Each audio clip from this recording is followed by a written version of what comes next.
Assalomu alaykum, qadrli tomoshabinlar. Bugungi videomizda siz bilan juda ham muhim va ko'pchilikni hayajonga solishi mumkin bo'lgan bir mavzuni muhokama qilamiz. Hatto shu holatiga tushirishi mumkin bo'lgan mavzu desam ham adashmayman.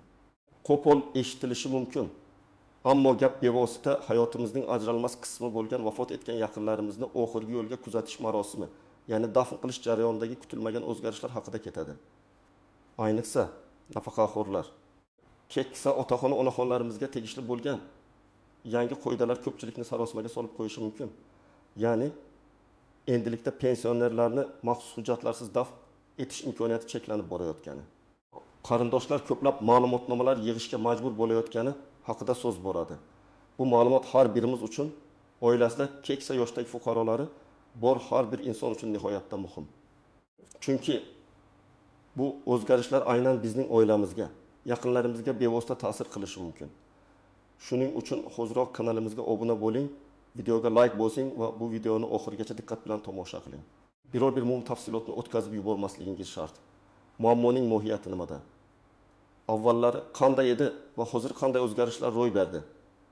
Oldinlari, xususan taxminan 5-10 yil muqaddam dafn marosimini tashkil etish, vafot etgan kishini so'nggi manziliga kuzatish jarayonlari nisbatan soddaroq edi. Asosan o'lim haqidagi tibbiy ma'lumotnoma va vafot etgan shaxsning pasporti yoki shaxsini tasdiqlovchi boshqa hujjatlar bo'lsa, ko'p hollarda dafn marosimini tashkil etishda jiddiy to'siqlar yuzaga kelmasdi. Mahalliy hokimiyat organlari, mahalla qo'mitalari ko'p hollarda marhumni tanishiga, uning hududda yashaganligiga asoslanib ma'lumotnomalar berishda tezkorlik qilardi. Garchi ba'zi hozirlarda bu rasmiyatchiliklarga yo'l ochgan bo'lsa-da, qayg'uli paytda yaqinlarini yo'qotgan oilalarga ancha yengillik yaratardi. Ko'pincha hujjatlar to'liq bo'lmasa ham ba'zi tushunishlar bilan jarayon tezkor hal etilar edi. Ya'ni jarayonning markazida insoniy munosabatlar turar edi. Endilikda esa vaziyat keskin o'zgardi.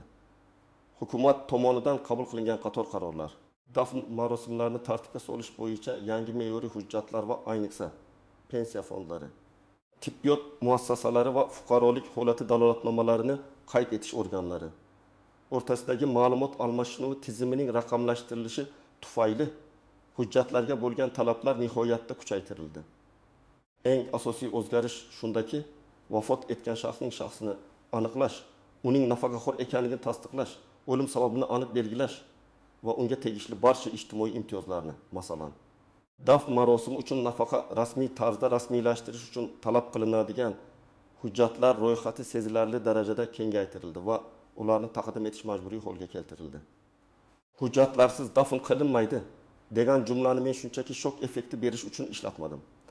Bu shuni anglatadiki, agar sizda kerakli hujjatlar to'liq bo'lmasa, dafn marosimini o'tkazish uchun ruxsatnomani olishda juda katta qiyinchiliklarga duch kelasiz. Jarayon sezilarli darajada sekinlashadi, hatto bir necha kun yoki haftagacha cho'zilishi mumkin. Bu esa qayg'uli oila uchun qo'shimcha stress va iztirobga sabab bo'ladi. Endi esa batafsilroq to'xtaladigan bo'lsak, nimalarni bilishingiz kerak, kimlar xavotir olishi kerak va kimlar xotirjam bo'lishi mumkin? Birinchidan, nimalarni bilishingiz kerak? Asosiy bilishingiz shart bo'lgan narsa shuki, vafot etgan nafaqaxo'rning qarindoshlari quyidagi asosiy hujjatlarni to'liq va tartibli holda taqdim etishlari shart bo'ladi. Vafot etgan shaxsning fuqarolik pasporti yoki ID karta. Bu hujjat shaxsni tasdiqlash uchun birinchi o'rinda turadi va uning amal qilish muddati tugagan bo'lsa ham, shaxsni tasdiqlovchi asosiy hujjat hisoblanadi. Ammo ba'zi hollarda eski, yaroqsiz pasportlar muammolarni keltirib chiqarishi mumkin. 2. Nafaqaxo'r guvohnomasi. Bu hujjat ayniqsa muhim. Chunki u marhumning nafaqaxo'r ekanligini tasdiqlaydi va unga tegishli dafn marosimi uchun ajratiladigan davlat nafaqasini olish uchun asos bo'ladi. Ushbu guvohnoma bo'lmasa, nafaqa olish jarayoni qiyinlashadi yoki butunlay imkonsiz bo'lib qoladi. O'lim haqidagi tibbiy ma'lumotnoma. Bu hujjat har qanday o'lim holatida shifokorlar tomonidan beriladi. Agar o'lim shifoxonada sodir bo'lgan bo'lsa, shifoxona tomonidan, uyda sodir bo'lgan bo'lsa, tez tibbiy yordam xodimlari yoki mahalliy poliklinika shifokori tomonidan rasmiylashtiriladi. Unda o'lim sababi, sanasi va vaqti aniq ko'rsatilishi shart.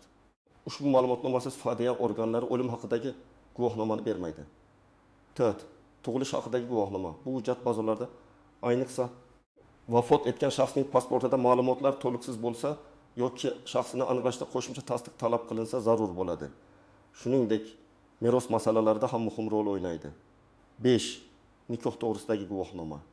Agar marhum oilali bo'lgan bo'lsa, bu hujjat er yoki xotinning yaqin qarindosh ekanligini tasdiqlash uchun talab qilinishi mumkin. Bu ayniqsa dafn marosimi uchun nafaqa olishda yoki fidyoda o'lim haqidagi guvohnomani rasmiylashtirishda muhimdir. 6. Mahalla qo'mitasi ma'lumotnomasi. Bu hujjat marhumning haqiqatda ushbu hududda yashaganligini, uning oilaviy ahvolini va qarindoshlik rishtalarini tasdiqlashi mumkin. Garchi raqamlashtirish tufayli uning ahamiyati kamaygan bo'lsa-da, ba'zi hollarda, ayniqsa qishloq joylarida u haligacha muhim hujjat hisoblanadi. Kimlar xavotir olishi kerak? Birinchi navbatda oilasida keksa yoshdagi, ayniqsa hujjatlari tartibsiz bo'lgan yoki hujjatlari eskirgan, yo'qolgan qarindoshlar bor oilalar xavotir olishi kerak. Misol uchun, pasportining amal qilish muddati tugagan, nafaqaxo'r guvohnomasini yo'qotib qo'ygan yoki umuman qaysi hujjatlari borligini bilmaydigan keksa insonlar bor oilalar aynan shu toifaga kiradi. Shuningdek, keksa qarindoshlar uzoqda yashaydigan yoki ular bilan kam muloqotda bo'ladigan oilalar ham diqqatli bo'lishi kerak. Chunki vafot etgan taqdirda tezkorlik bilan kerakli hujjatlarni topish va tartibga keltirish qiyin bo'ladi. Aytaylik. Bir misol keltiraman. Andijonda yolg'iz yashovchi 90 yoshli buvijon vafot etdi. Uning farzandlari Rossiyada ishlashadi. Buvijonning hujjatlari eski shkafning bir burchagida chang bosib yotibdi. Pasportining muddati 10 yil avval tugagan. Nafaqaxo'r guvohnomasi esa qaysidir qo'shnisining uyida qolib ketgan. Farzandlar yetib kelguncha mahalla va qo'shnilar dafn marosimini tashkil etishga harakat qilishadi. Ammo zamonaviy talablar sharoitida fidya va boshqa idoralar aniq hujjatlarni talab qiladi.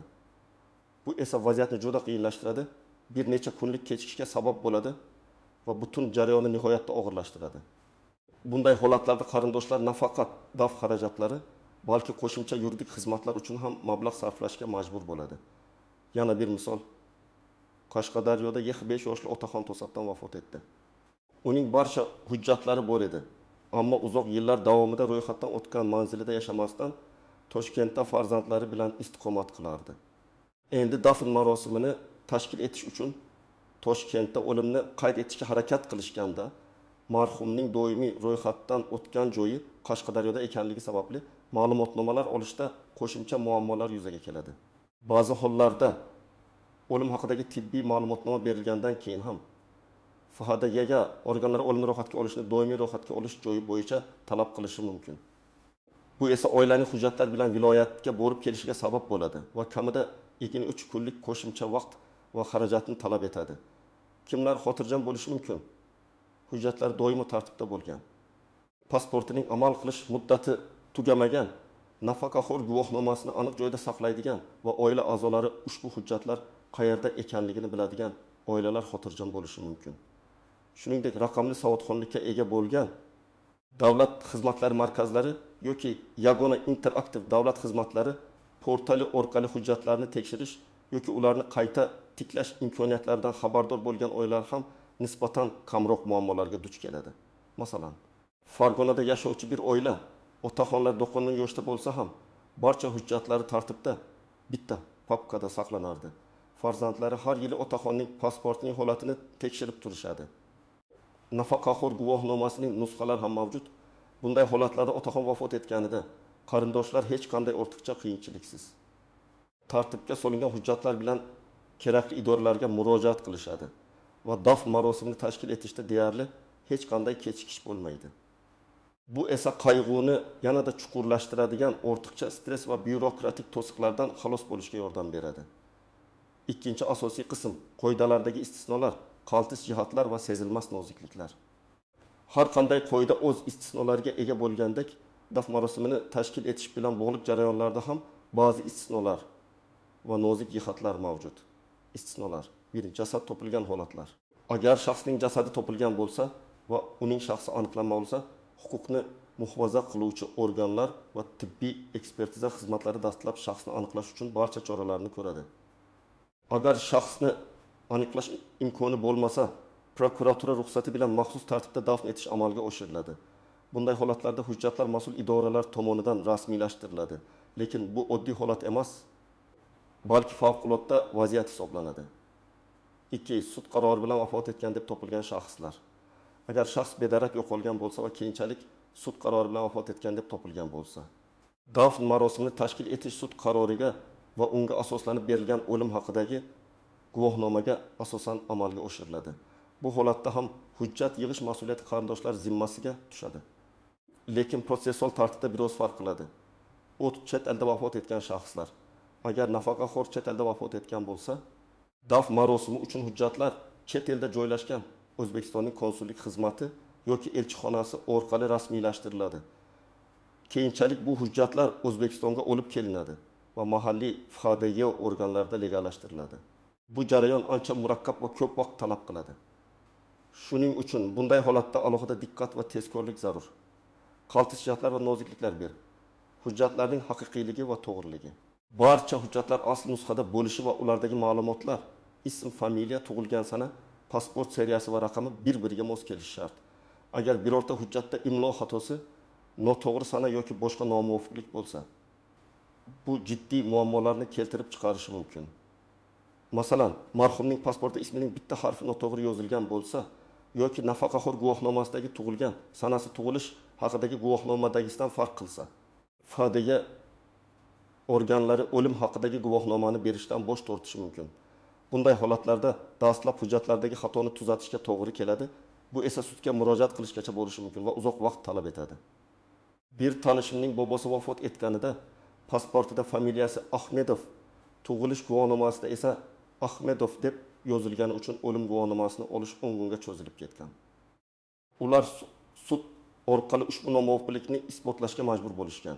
2. Vafot etgan shaxsning voyaga yetmagan farzandlari bo'lsa, agar nafaqaxo'r vafot etganda uning qaramog'ida voyaga yetmagan farzandlari bo'lsa, ularning kelajakdagi ijtimoiy himoyasi, boquvchisini yo'qotganlik nafaqasi uchun qo'shimcha hujjatlar talab qilinishi mumkin. Bu holatda oilaning ahvoli yanada og'irlashmasligi uchun barcha hujjatlarni to'g'ri rasmiylashtirish muhimdir. Bu hujjatlar qatoriga voyaga yetmagan farzandlarning tug'ilish guvohnomalari, ularning ota-onalari to'g'risidagi ma'lumotlar va boshqalar kirishi mumkin. 3. Mahalla qo'mitasining roli. Garchi ko'plab jarayonlar raqamlashtirilgan bo'lsa-da, mahalla qo'mitasi haligacha dafn marosimini tashkil etishda muhim rol o'ynaydi. Mahalla vakillari marhumning oilasi va yashash joyi haqida ma'lumot berishi, dafn marosimini o'tkazish uchun ruxsat berishda yordam berishi mumkin. Ba'zi hollarda agar hujjatlar bilan bog'liq muammolar yuzaga kelsa, mahalla vakillari orqali maslahat olish va vaziyatni hal qilish osonroq bo'lishi mumkin. Lekin ularning beradigan har qanday ma'lumotnomasi endilikda rasmiy hujjatlar bilan tasdiqlanishi shart. Dafn marosimi uchun nafaqa. Davlat tomonidan ajratiladigan dafn marosimi uchun nafaqa hozirgi kunda bu minimal ish haqining ma'lum bir qismini tashkil etadi. Faqatgina barcha hujjatlar to'liq va tartibli bo'lgan taqdirda beriladi. Aynan nafaqaxo'r guvohnomasi bu nafaqani olish uchun asosiy hujjatlardan biridir. Agar u yo'qolgan bo'lsa yoki noto'g'ri bo'lsa, nafaqa olishda jiddiy kechikishlar yoki rad javobini olish mumkin. Bu esa oilaning og'ir ahvolini yanada murakkablashtiradi. 5. Vafot etgan shaxsning shaxsiy ma'lumotlaridagi o'zgarishlar.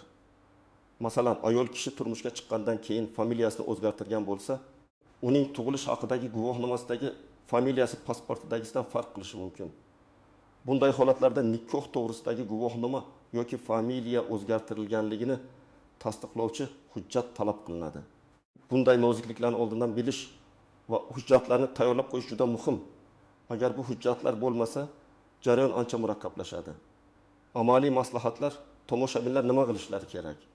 Aziz do'stlar, bu masalada shunchaki qo'l qovushtirib o'tirish mumkin emas.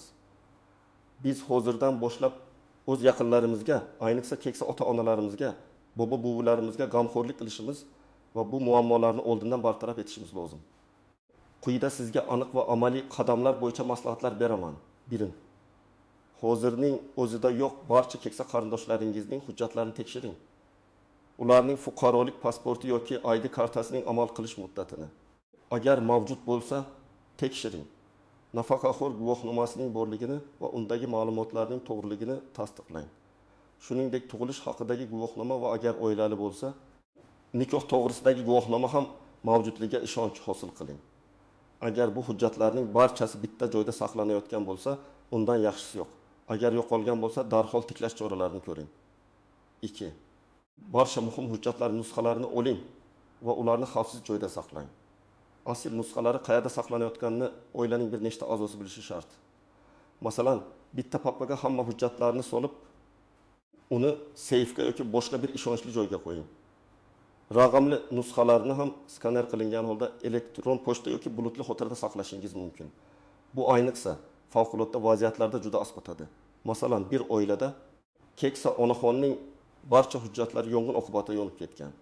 Agar ular oldindan nusxalarni olib qo'yishganda, hujjatlarni tiklash jarayoni ancha osonlashgan bo'lar edi. 3. Pasportlarning amal qilish muddatini muntazam ravishda tekshirib turing. Agar amal qilish muddati tugagan bo'lsa, uni darhol yangilash choralarini ko'ring. Bu hujjatlarni almashtirish davlat xizmatlari markazlari orqali amalga oshiriladi va u qariyb 15-20 kun vaqtni talab qilishi mumkin. Shuning uchun bu ishni oxirgi lahzaga qoldirmaslik juda muhimdir. 4. Nafaqaxo'r guvohnomasining doimo topiladigan joyda bo'lishini ta'minlang. Agar u yo'qolgan bo'lsa, pensiya jamg'armasining tuman shahar bo'limiga murojaat qilib, uning dublikatini olishingiz mumkin. Bu ham ma'lum bir vaqtni oladi. 5. Keksa yoshdagi qarindoshlaringizning tibbiy tarixini, ularning kasalliklari va qabul qiladigan dorilari haqidagi ma'lumotlarni bir joyda to'plang. Bu o'lim sababini aniqlashda shifokorlarga yordam beradi va o'lim haqidagi tibbiy ma'lumotnomani rasmiylashtirish jarayonini tezlashtiradi. 6. Oilaning bir a'zosini ushbu masalalarga mas'ul qilib belgilang.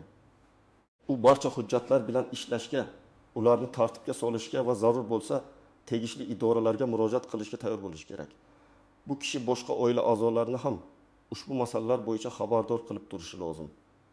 7. Mahalla qo'mitasi bilan doimiy aloqada bo'ling. Agar sizning keksa qarindoshlaringiz yolg'iz yashayotgan bo'lsa, mahalla raisi yoki kotibi bilan bog'lanib, ularni oilangizdagi vaziyatdan xabardor qilib qo'yishingiz lozim. Ba'zi hollarda mahalla orqali tezkor yordam olish mumkin. Masalan, mahalladagi keksa faollar yoshlarga maslahat berishga yoki hujjatlarni to'plashda ko'maklashishga tayyor bo'lishlari mumkin. 8. Agar hujjatlar bilan bog'liq har qanday noaniqlik yoki muammo bo'lsa, oldindan fadiyya organlariga, pensiya jamg'armasiga yoki davlat xizmatlari markazlariga murojaat qilib maslahat oling. Ular sizga qanday harakat qilish kerakligini aniq aytishadi. Qanday hujjatlarni to'plash kerak degan savolga javob olish uchun, asosan o'lim haqidagi guvohnomani olish uchun fadiyya organlariga, dafn marosimi uchun, nafaqa olish uchun esa pensiya jamg'armasiga murojaat qilish kerakligini unutmang. Bu idoralarda kerakli arizalarning namunalari mavjud bo'ladi. U yerda sizga qanday yozish kerakligini tushuntirishadi. Xulosa qilib aytganda, aziz do'stlar, bugungi videomizda ko'rib chiqqan o'zgarishlar bizdan xushyorlik va tayyorgarlikni talab qiladi. Yaqinlarimizni yo'qotganimizda qayg'u va iztirobni boshdan kechirishimiz tabiiy. Ammo bu og'ir paytda qo'shimcha birokratik to'siqlar va hujjatbozlik muammolariga duch kelishimiz vaziyatni yanada og'irlashtiradi. Shuning uchun hozirdan boshlab barcha kerakli choralarni ko'rishimiz va hujjatlarimizni tartibga solishimiz juda muhimdir. Unutmangki, tayyorgarlik ko'rish bu mas'uliyatli fuqaroning belgisidir. Shu bilan birga bu yaqinlaringizga bo'lgan g'amxo'rligingizni ham bildiradi. Agar siz ushbu videoda aytilgan maslahatlarga amal qilsangiz, kelajakda duch kelishingiz mumkin bo'lgan ko'plab muammolarning oldini olgan bo'lasiz. Ushbu mavzu bo'yicha sizning fikringiz qanday? Siz ham bu kabi muammolarga duch kelganmisiz? Izohlarda o'z tajribangizni yozib qoldiring. Bu boshqa tomoshabinlar uchun ham juda foydali bo'lishi mumkin. Videoga like bosishni va kanalimizga obuna bo'lishni unutmang. Zero, bizning kanalimizda siz har doim dolzarb va hayotiy ahamiyatga ega ma'lumotlarni topasiz. Kelgusi videolarda ko'rishguncha xayr.